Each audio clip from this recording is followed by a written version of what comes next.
Hey there, everybody. It's Dan Buffa. I am with Buffa's Buffet on Substack.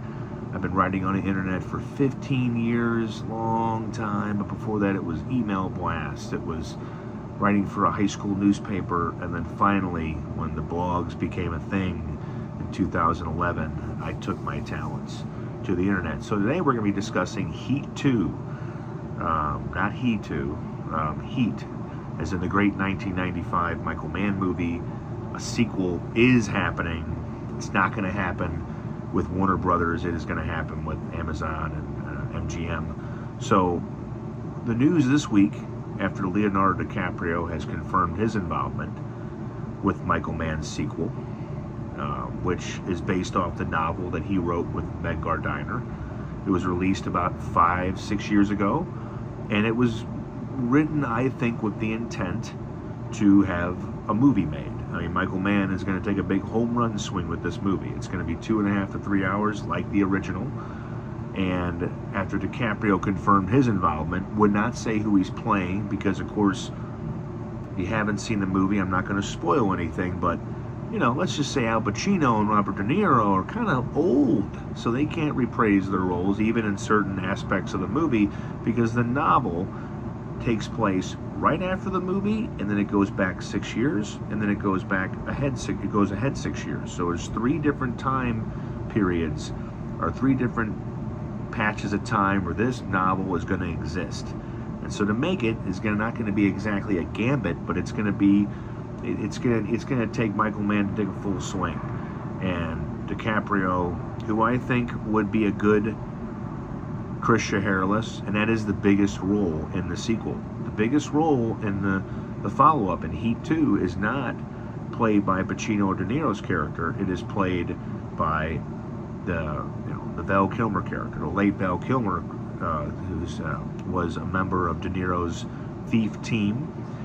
He was, the assault rifle specialist. He was, the guy who could go in there and crack a safe, find the bearer bonds, whatever.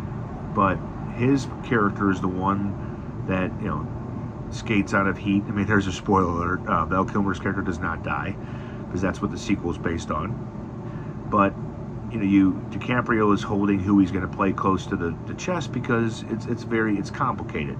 There's ages and there's de-aging, and you don't want to get, older actors whose eyes don't move because they're being de-aged, and maybe the technology's better, maybe it's not.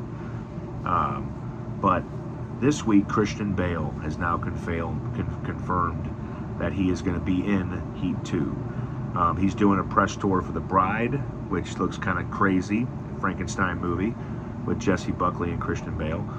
And of course, if I was a film reporter, if I was still in those press tours, interviews, I'd be asking him too. I'd be like, hey, you're rumored to be in Heat 2, Christian. What's going on? And he'd be like, well, don't make him mad. You saw what happened on Terminator Salvation, man. He almost killed a grip.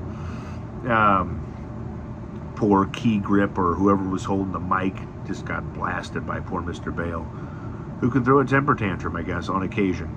But he's also going to be in, and of course he reunites with Michael Mann. We cannot forget this. He did Public Enemies with Michael Mann. He chased down Johnny Depp's robber, and the movie was kind of good. I think it was supposed to be better, at least to me, when I walked out of it. Channing Tatum had a little small role in that one. He is rumored to be in Heat 2.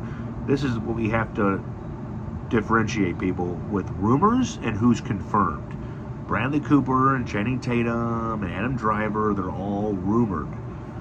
DiCaprio and Bale are confirmed. When the actors confirm that they are in something, that is something they don't do without their publicist or their agent or both saying you can do that. You don't want to be like Mark Ruffalo giving out Avengers secrets. That's why Chris Hemsworth and Chris Evans for a while could not say, yes, I'm coming back to play, Thor or Steve Rogers Captain America. They can't do that. It's contract. It's money. It's just you'll get blasted. I don't think it's when they kid about getting hit by a sniper bullet. I don't think that's really true, obviously, but they might get tackled. And so when they can confirm it, they're going to say it. And so Christian Bale was asked, and if he is available to say it, he's not going to hesitate, and he's going to be in it. Who he's going to play is also a mystery, because you have, in the movie, you have a young Al Pacino, you have a young De Niro from the 89 timeline, and then you're going to have a little bit from the 95 film, as the events do. The novel picks up right after the events of the first film, but it doesn't stay there for long. And then it goes about 5 to 6 years in the future, to 2000, 2001. And so DiCaprio could play, I mean, he's 50, 51, but he could play, Christian Hairless, especially if it's the one part of the novel, the movie, will take place 6 years ahead. DiCaprio can make it work. He hasn't aged gracefully as Paul Rudd, but he has aged gracefully. So he can pull it off. Christian Bale, man, if anybody could pull off a hoo-ha, young Al Pacino, he might do it. And because I guess Pacino's Vincent Hanna, Detective Vincent Hanna, Special Crimes Division, is in the 89 timeline. He's obviously in the 95, and then he's in the next timeline with an older Christian Hairless. So that's a big role. DiCaprio is too tall to play Pacino. And even like Christian Bale would be too tall to play Pacino if we were just basing it off of that. You can't have a very tall actor playing a short guy. There's a reason Al Pacino was the shortest guy in his detective crew. I mean, the guy didn't need a lift or a step of stairs to see people in the eye, but he's not a tall guy. Bale could play De Niro's character, but that's also a minor role. It's a smaller role than Vincent Hanna and Christian Hairless. So, and there's also the role of Otis in Heat 2, a home invader, a very vicious and violent leader of a bunch of home invaders who break into rich houses, beat up the husband, and do some bad shit to the wives. And that is a character that exists in 2 out of the 3 timelines, so that could be a big role, but it wouldn't be a headlining role. And I want to think you're going to want to have Bale, DiCaprio, like De Niro and Pacino on the big poster. So we shall see. So they're both have not released who they're going to play. I think DiCaprio, being that he is a legit, he's arguably, really arguably, probably a bigger star than Christian Bale. Christian Bale is more, they're both terrific actors. This is the same kind of scale that you had with the first movie. And another tidbit about the first movie is that while De Niro and Pacino shared movie credits in Godfather 2, they did not share scenes. De Niro played a younger character, Marlon Brando's character, Vito Corleone. And Pacino, of course, played Michael Corleone. They are in different timelines. So they shared scenes in Heat for the first time. And they didn't rehearse that diner scene. It was De Niro's idea to not rehearse, to just go on camera, know the lines, and hit it. And they improv'd a little bit, and they stuck to Michael Mann's script.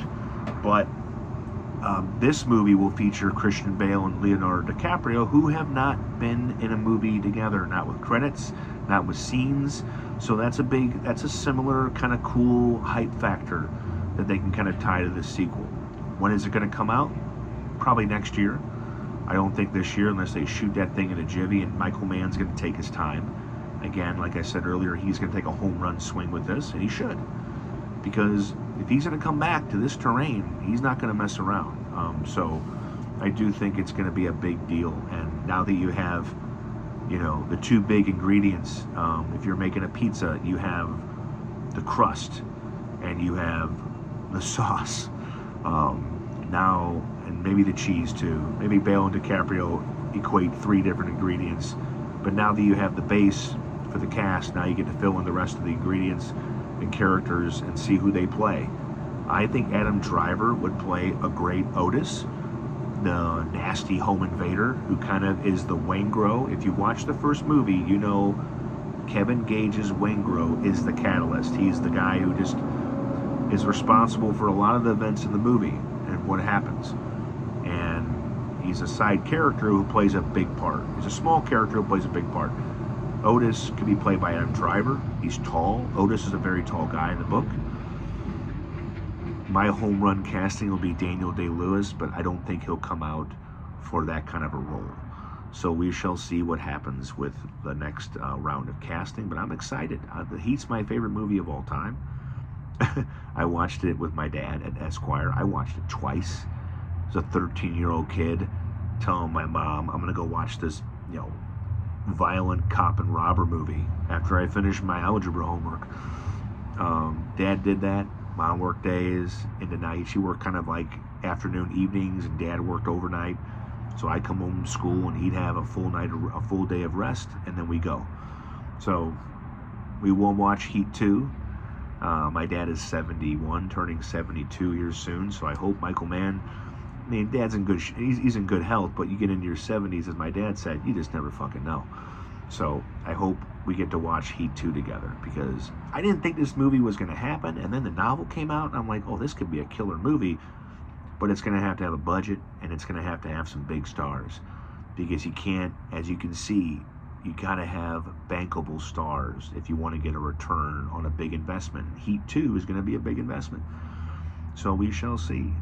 The first movie, as the late Val Kilmer said, was so well shot and so well made that going from Batman Forever to Heat was like going from a big budget bonanza to an indie film. And Heat was no indie film. Back then, it was, for what it was worth, money comparisons, it was an expensive movie, because you had two of the biggest actors on the planet, you had a big action set piece, and Michael Mann shoots everything on location. So we shall see. I know that the Heat, the sequel, goes abroad, and it goes to different countries, and of course it comes back to LA, because that's Michael Mann's turf, and it goes to Chicago, because Christian Bale did say they're going to be shooting in Chicago. And you should know that the events of the '89 film do go to Chicago if you read the book, but also understand that Michael Mann is, for much as he loves LA, he is a Chicago native. He is a guy who based Heat, where Pacino's detective goes after Macaulay De Niro's thief. He based it off a real cop from Chicago going after a thief in Chicago, and it kind of played out. But he's a very passionate director. He doesn't take a half swing. Not all of his movies are great, but when they are great, they fucking sing. So we shall see with Heat 2. I can't wait for more casting news. I can't wait for when it officially starts shooting, like legit. And I don't know, man, the hype has began with two bankable stars, terrific actors and movie stars coming to the front of the movie. The sun is just about down here, so I'm going to wrap this up. Everybody have a good night. We made it to hump day, and now the weekend is upon us. Thanks for watching and supporting my blog and the podcast. Without viewers, without readers, I'm just talking to myself. And I do that enough already, so let's not increase it. Have a good one.